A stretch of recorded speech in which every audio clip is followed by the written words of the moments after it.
Hi friends, welcome to Navya kitchens. నేను సాబుదానాని morning నానబెట్టేసుకొని evening ఇలా మొత్తం వాటర్ అంతా లోపలికి ఎవాపరేట్ అయ్యే వరకు ఉంచేసుకోవాలి. ఇప్పుడు వీటిని మనం వాటర్ పోసి వేడి చేసుకోవాలి. ఆ ప్రాసెస్ ఏంటో మనం ఇప్పుడు చూద్దాం.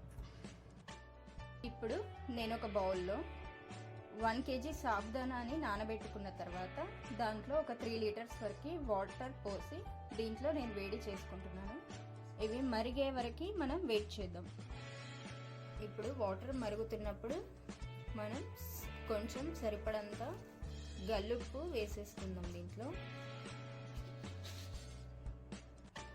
రుచికి సరిపడినంత వేసుకోండి.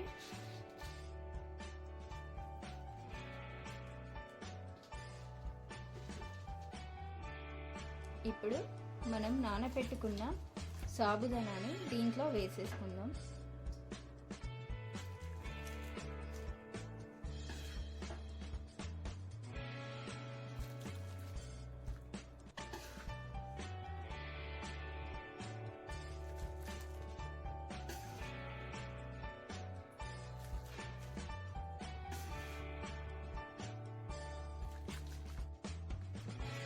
ఇలా సాబుదానాన్ని మొత్తం దీంట్లో వేసేసుకొని మరిగించుకుందాం.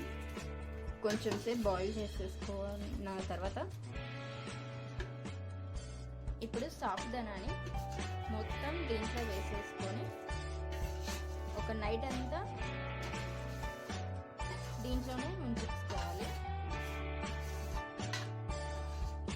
ఇలా సాబుదానాన్ని మొత్తం వేసుకొని బాగా కలిపేసి నైట్ మొత్తం దీన్ని పక్కన పెట్టేసుకోవాలి.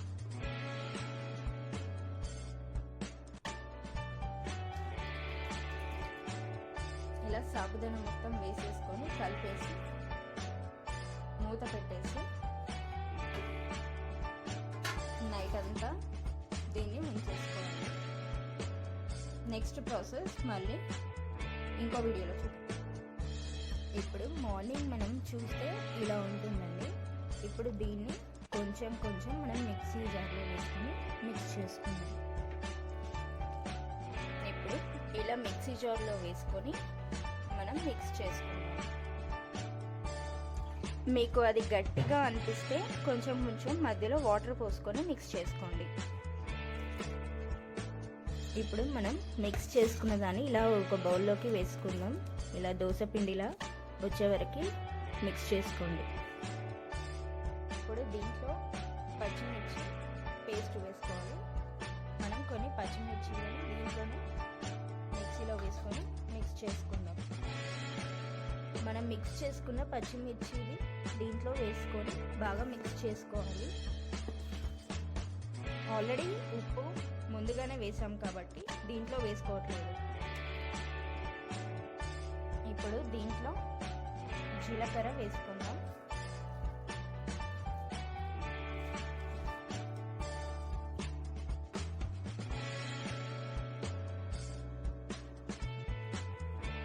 అలాగే కొన్ని నువ్వులు కూడా యాడ్ చేసుకుందాం.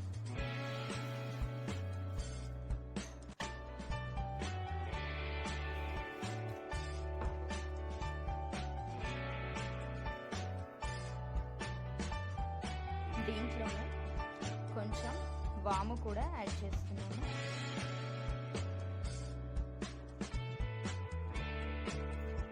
ఇప్పుడు దీన్ని బాగా మిక్స్ చేసుకోవాలి.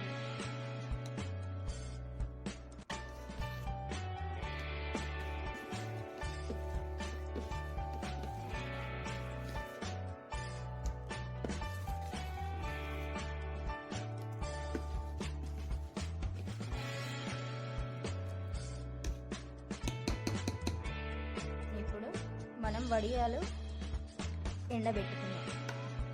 ఇప్పుడు మనం ఒక కవర్ పరుచుకొని దాని మీద ఇలా వడియాలు గరిటెతో వేసుకోవాలి. ఇది మామూలు సైజులో వేస్తున్నాం మేము.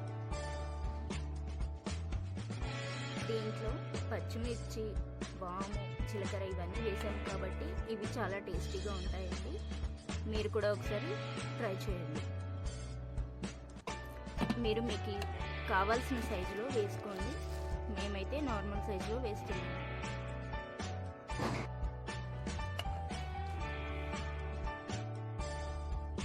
ఇలా వడియాలని ఎండలో పెట్టేసుకున్నాము. ఇది ఒక 1 డే వరకు మొత్తం ఆరిన తర్వాత మళ్ళీ నెక్స్ట్ డే మార్నింగ్ కూడా పెడుతున్నాము.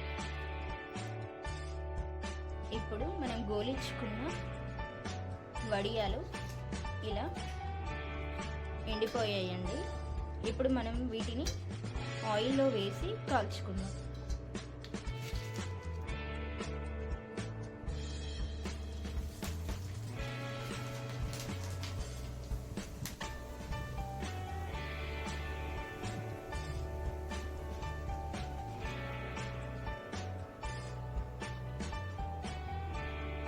వడియాలు తెల్లగా బాగా వచ్చాయండి.